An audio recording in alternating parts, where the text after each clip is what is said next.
Good evening. My name is Emily Lettergerber. I'm the manager of marketing and events at the Anti-Cruelty Society. For 111 years, the Anti-Cruelty Society has provided an open door to Chicago's neediest animals.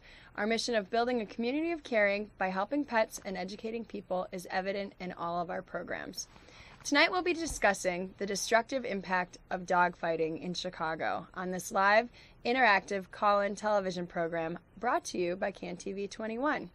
We invite you to call in with any questions that you have to 312-738-1060.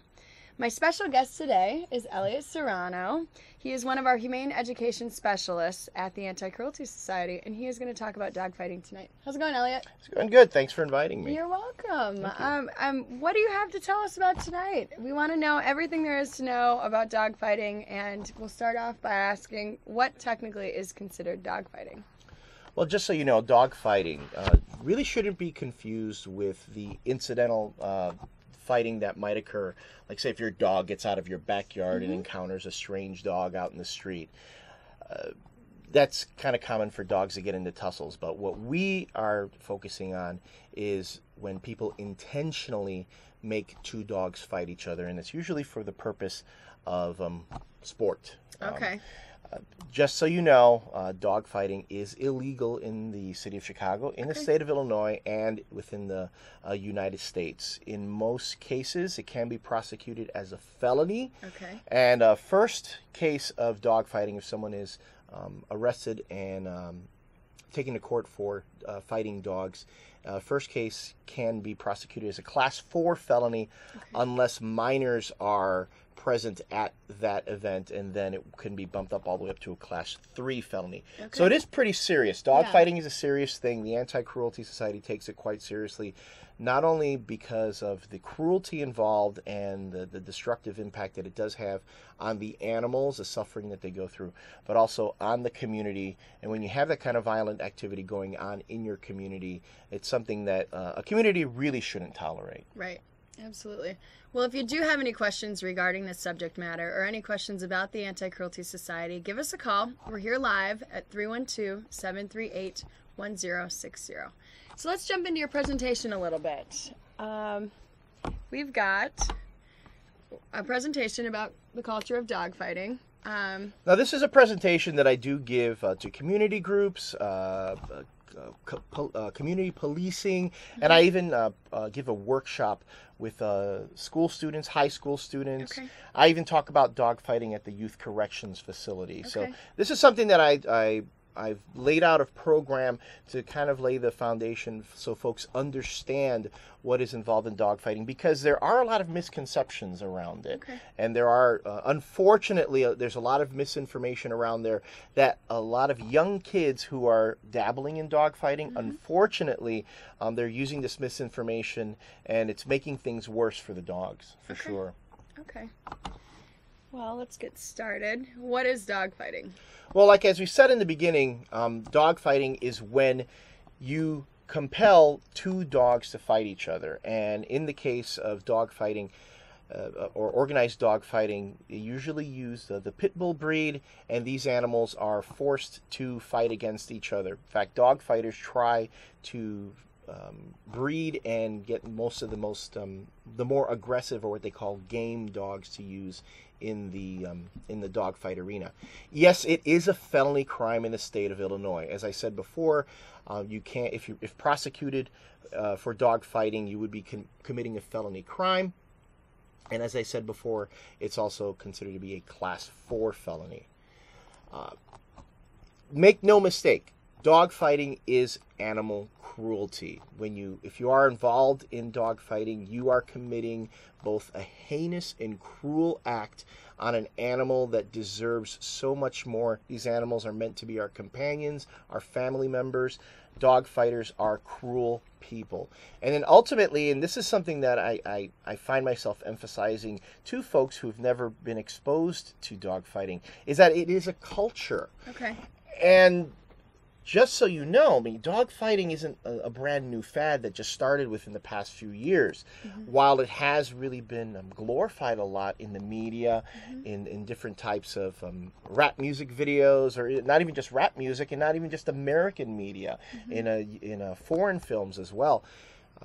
Dog fighting, animal fighting has existed for centuries, and dog fighting in America has its roots in the rural South and was brought over from Europe.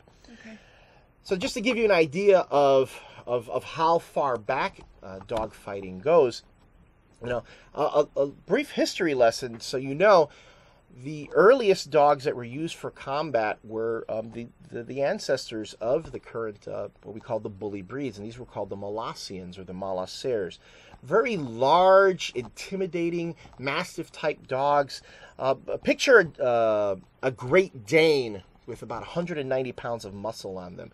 These animals were used in combat. They were used to protect property. They were used for hunting, and they were especially used in warfare.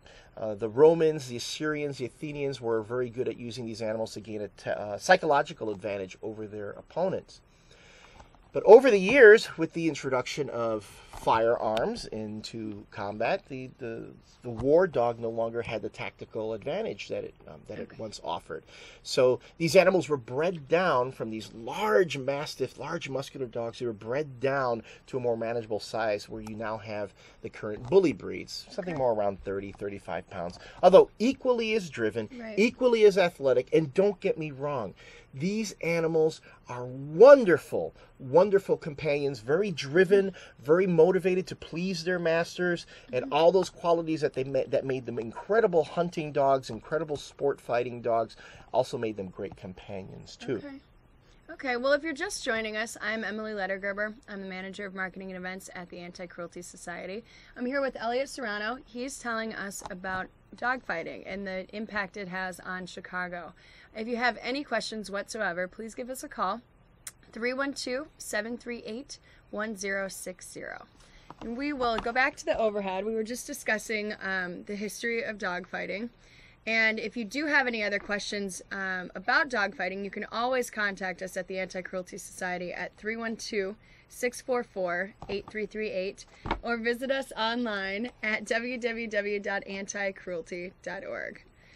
I have to say, I always get into the history because you're going to have folks who are involved in dogfighting who will point to the history of the animal, and they'll try and insist to you that the animal is just fulfilling what the purpose it was created for.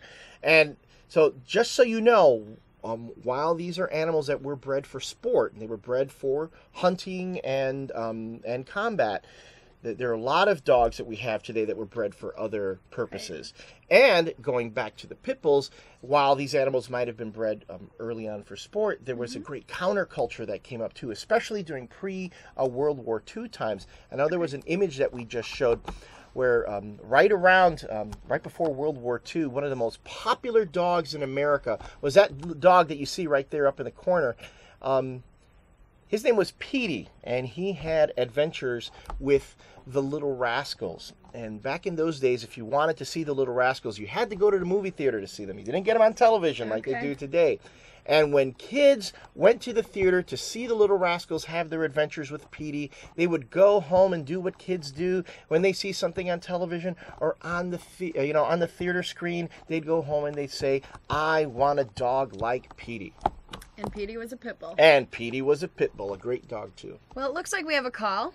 We will take that call. Hello, how are you? Hi, good, thanks. You're welcome. My question is, I saw a person in my neighborhood with a pit bull who I couldn't tell if he was just training him to be a nice dog or if maybe he was training him to be fighting. Okay. And I'm wondering if there's any telltale signs that somebody is trying to make their pit bull into a fighting pit bull. Well, there are some telltale signs, actually. So things that you want to be on the lookout for is, for the most part, people who are training their dogs to fight. If it's a pit bull, first, they are generally not the most social dogs. So if you have a neighbor who has their dogs tied out in the backyard and they don't allow the dogs to interact with each other. That's one thing to be out on the lookout for. If they're walking this dog, one of the more common practices is that they'll walk them with a very heavy chain around their necks. The reason they do that is because there seems to be this old wives' tale that if you walk them with weight around their necks, it helps build up their muscular stature, and it's supposed to make them better in a fight, which in reality is just hurting the animal. And an obvious thing to look out for is look for scarring around the muzzle or the ears. Usually when you're fighting a dog, there's no way to avoid any scarring on the animal, and those are the things that I would be on the lookout for the most part. I do place a caveat on this, though, is that it is possible for a pit bull to have scarring on the ears even though they've never been fought. Okay. Just because, well, dogs can tussle and scar each other. Right. We do have another caller. And we'll take that call right now. Hello. Hello. Hi. What's your question? Yes, I had a question. Should dogs be on the leash at all times, even when walking outside? Because there's a lot of little kids walking outside, and now that it's warm, they should always be on a leash, even in the park, because they can always tear down the gate with their teeth. Actually, in the city of Chicago, it is an ordinance that if your animal's on public property, the dog is supposed to be on the leash. The only exception to that being if it's designated as a dog park. Okay. And dog parks are when dogs are off leash. Also, when they're on the beaches as well, it is forbidden by city ordinance for your dog to go to the beach. I mean, that's a reality of it. But because it's become culturally acceptable for people to bring their pets to the beach, I mean, people tend to look the other way. Right. Law enforcement tends to look the other way. But the ordinance is, yes, your dog should be on a leash at all times when outside of your own property. Okay. Good questions. Thank you very much for calling. If anybody else has any questions about dog fighting or any animal-related questions for the Anti-Cruelty Society, give us a call, 312-738-1060.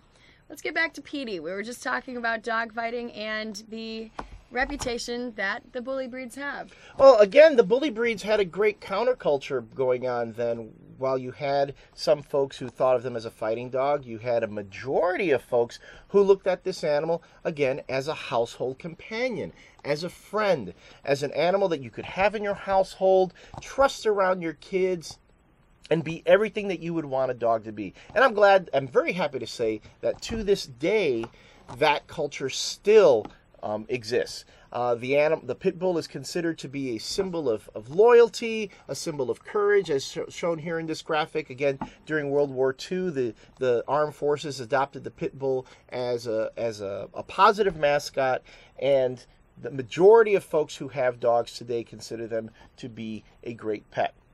Oh, I see we have Sergeant Stubby popped up there for a second. Yeah. Yeah, I'm sorry, I kind of skipped over him.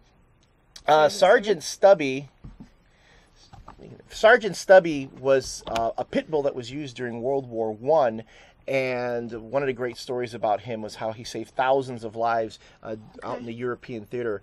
He actually saved his troop from a gas attack. He could he could smell that the enemy was sending, I think it was mustard gas in the direction of his platoon. Okay. He alerted his troops in time that they could move out before the gas settled on them, and Stubby actually gained a whole bunch of medals of honor and valor, even though you can't give a dog a medal, which is so unfair. But he got verbal props, right? Well, he got verbal props, and you can actually visit Sergeant Stubby in the Smithsonian. All right. They have him propped up there with all his medals. There's Sergeant Stubby. Oh no, that's not Sergeant Stubby. That's actually a friend's dog who is supposed to again show what a great dog the pit bull can be. I'm serious. This is the image I wish people had when they thought of pit bulls. I wish people thought of these animals as the great companion animals that they are. So why is it that people don't? I mean, they really are great companion animals, and they're very, very sweet dogs when they're trained right. But is it a training issue? I mean, is that what we... Well, first, I think it is a perception issue. And I will say this. The majority of people out there who have pit bulls, like to the woman who called and asked about the lady who's the person who's walking the dog and wondering if they're training it to fight. The majority of people who have pit bulls would never put their dogs in harm's way and would never fight them. The majority of people out there who have pit bulls think of them as household pets. Think of them as companions. But for that small percentage, a very small percentage, it seems like they just tend to get the most attention. And it always takes just one or two folks to make everybody look bad. That's absolutely true. Yeah. Well, if you're just joining us, I'm Emily Lettergerber. I'm the manager of marketing and events at the Anti-Cruelty Society. I'm here with Elliott Serrano. He is talking to us about the dangers of dogfighting in the city of Chicago. If you do have any questions for us, we are on a live interactive call-in television program brought to you by TV21. You can call us at 312-738-1060. And if you do have any questions for us, you can call us at the Anti-Cruelty Society at 312-644-8338 or visit us online at www.anticruelty.org. Emily, you made a point about the training issue. I don't want to ignore that. Right. But yeah, a big part of it too is training. The pit bull, the great dog that it is, can also pose certain challenges, and I kind of equate having a pit bull as having a Formula One car. Okay. If you think you're a really good driver and you've been driving for a while, you want to try racing Indy cars, then that's something you want to get into. But I wouldn't learn how to drive in a Formula One car. The pit bull is really kind of a dog that you have to be experienced with dogs. You have to be an athletic person. You have to know how to give this dog both the physical and the intellectual stimulation it needs. And quite frankly, in most cases, the problems that occur with these dogs aren't with the dog. It's with the person. It is with the person. And not everyone really is cut out to have a pit bull. I'll tell you right now, I wouldn't have a pit bull myself. Why? Because I like spending my days at home on a Friday night watching television. I don't want to go on 3-mile runs with the dog, which he's going to want you to do. So all you marathon runners out there, if you're looking for a dog, pit bulls are your dog. Oh, they're great dogs. Actually, they're great dogs to go running with. That's great. And we do have a call. We will take it. Hello, how are you? Hi. Hi, what's your question? My name's Tony, and wondering what you guys think about pit bulls. I think pit bulls are great. I mean, mind you, the pit bull dog is a dog that not everyone is suited for having, and I think if you know what you're getting into, you know how to treat this dog correctly, you know how to give it all the things that it needs to have a full, rich, and active life, it can be a great dog. On the other hand, it's not, I don't know if I would necessarily get a pit bull puppy for my grandma. Who's not going to get around in her walker very well, with that young dog. But and I don't want folks to think that I'm just picking on pit bulls here, because mind you, there are other dogs too, like the Siberian Husky, an equally active dog. Not everyone's suited to have that kind of dog either. Even a lab. I mean, labs are very active too, and people just don't realize how active they are. So, like other dogs, including labs, pit bulls just need active people. They need active homes. And we do have another caller. Well, hello, how are you? The question I want to ask, it isn't just pit bull. You take any breed. Right. If you do a lot of inbreeding, won't that sort of make that particular dog kind of crazy? Well, inbreeding can be a problem with many different breeds. I mean, you find that not only in pit bulls, but that's where the issue of puppy mills comes up, where you have a lot of specialty breeds, Cocker Spaniels, a lot of the small poodle mixes, poodles, the toy breeds. Yep. No, but the caller is absolutely correct. There are a lot of behavior issues and really bad genetics that are perpetuated in inbreeding. So that is a valid thing to bring up. And it also, some of the inbreeding, we see a lot of dogs that often have a lot of health problems too, that they are not, I mean, they're just predisposed. Let me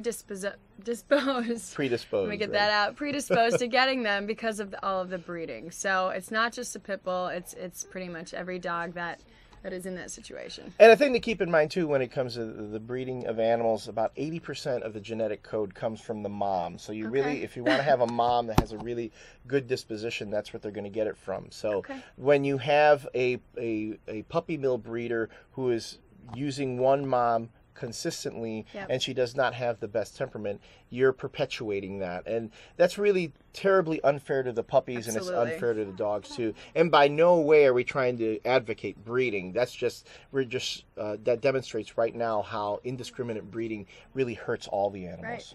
And that's why you should adopt. Adopt and spay or neuter your Adopt pets. and Right. don't shop. Come to the Anti-Cruelty Society and you can find the best dog that you've ever found in your life. Oops, I'm going the wrong way. The Anti-Cruelty Society, you can call us at 312-644-8338 or visit us online where you can see a full listing of animals at www.anticruelty.org. So let's get back to the presentation. We were just talking about pit bulls. The thing that not only do we talk about the effect that this violent activity has on the animals, and there's really no way you can discount that. Please, by no means am I discounting what happens to the dogs. But sometimes you have to tell people that it's not just about the animals, especially when you're considering the effects that dog fighting has on the community and the people that are in it. First, you take what you call the broken window syndrome. The broken window syndrome is essentially saying that if you tolerate a small thing in your community, like a house that has a broken window, if you decide not to fix that window, over time, that house deteriorates. People come by and they throw even more rocks at the windows. And next thing you know, you have a derelict of a house in your community that's bringing the property values down. So this is the sort of thing that while it might be perceived as a small problem, by ignoring it, it's not going to go away. It's going to become a bigger problem. Okay. Looks like we have another call. Hello, how are you? I'm good, thank you. What's your question? I wanted to know what type of punishments are given to people who fight dogs, and also I wanted to know why is this problem not taken more seriously? When you call in at, call 311 and report a problem, sometimes they take a week to get back to you. That's a really good question. Okay, so first let me address the part about what are the punishments. As I said before, dog fighting is considered to be a Class 4 felony. If you are convicted of a Class 4 felony, we're talking about up to a year in prison. We're talking, I always make the joke, it's, you're going to do hard time. You're going to be in with the murderers and the rapists and the rapists who rape murderers is kind of the joke I make. But not funny, but... And then if it's another offense, or if there are minors, children under 18 years of age, it becomes a Class 3 felony, and you're looking at more time there. I want to say up to 3 years in prison. Okay.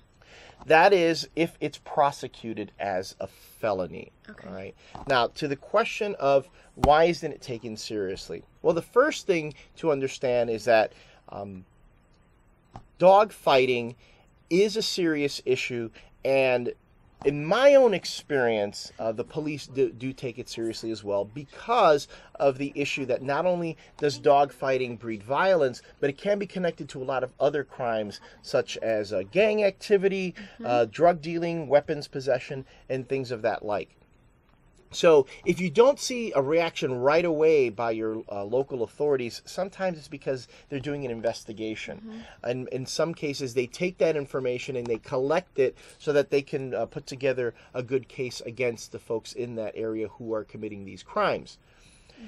And another thing too, if you do find that you're reporting these crimes and it's not taken seriously, then it's something that you really should talk to the local authorities about. It's always, I would encourage you to talk to the watch commander in your district. Tell them, hey, I've been reporting these things and I don't feel that my calls have been taken seriously or they're really being looked into. Police really want the community involvement when it comes to these sort of things, and sometimes you just have to call a few times and to make them aware of it. And don't think that they really aren't doing anything, because like Elliott said, they definitely are building a case, basically. And another thing too, a lot of it comes down to the reporting as well. Sometimes it's not just enough to say, well, I saw a dog fight going on the corner. It's better if you can, if you're reporting this, to not be anywhere in the area near these folks who are doing this sort of thing, but to have a description of the animal, specific directions as to where it was taking place, descriptions of the folks who were involved. This really helps the police. When you make kind of a vague call or just say, well, it's going on here on the corner of such and something, by the time the squad car shows up, these folks could have moved on. Yep. And you might have thought that your call was being ignored, but they could have responded but not gotten there in time. Well, it looks like we are out of time, Elliott. I didn't even get to finish my presentation. Much, I know. But there's some great questions. Great questions. Anything you want to add before we leave? Just that at the very least, if you know about this sort of thing going on in your community, please report it. Mm-hmm. The City of Chicago has an animal crimes unit. We're very fortunate to have that in the City of Chicago. You can call if there's a dog fight in progress taking place, you can call 911 to report it. That is a felony in progress. And if you ever have information about dog fights or things going on in your community, you can report that to 311 or report it to the Anti-Cruelty Society. Thank you very much.